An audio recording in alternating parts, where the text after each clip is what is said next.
I'm Spencer Oliver. I'm the Secretary General of the OSCE Parliamentary Assembly. The OSCE Parliamentary Assembly was created at the Paris Summit in the Charter of Paris in 1990 when the institutionalization of the CSCE took place. They created 4 institutions, and the Parliamentary Assembly is the only one that still exists in its original form. All the others have changed either character or name.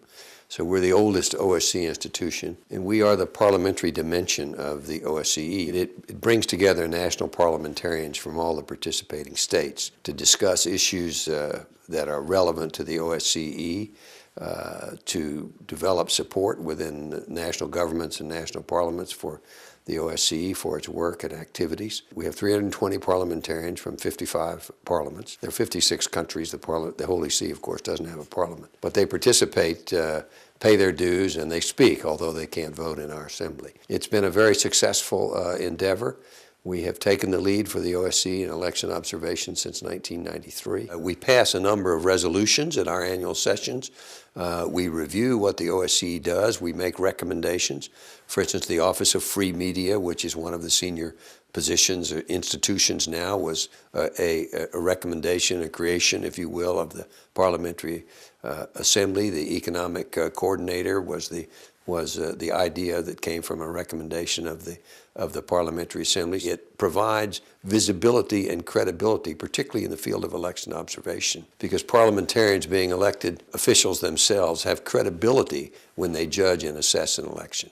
And in addition, because they are known in their own countries, the media in those countries tends to follow them and to listen to what they have to say about elections, which gives the OSCE, I would argue, probably the most visibility it's had in the past decade. The main debate on Friday will be on the future of conventional arms control in the OSCE area, but prior to that, we'll be discussing crime and corruption in our political and security affairs committee, and in our third committee on the human dimension, we will have a very interesting discussion on people in detention and prison conditions, and we'll have representatives of Sergei Magnitsky, who died in incarceration in Russia, of Andrei Sannikov, who's still incarcerated in Belarus, and several others who are experts on this area. So you'll hear a lot about the problems in this area that need to be addressed. Primarily, this is a forum where you air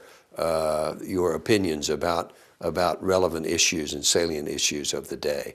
So what we hope to have is a good conversation among the 250 parliamentarians who will be here, and interaction with the governmental side. All of the institutions are represented here. So the parliamentarians tend to talk, as they say, in full and frank terms rather than in diplomatic parlance. So it's the forum where I think the most interesting discussions take place every year in the OSCE.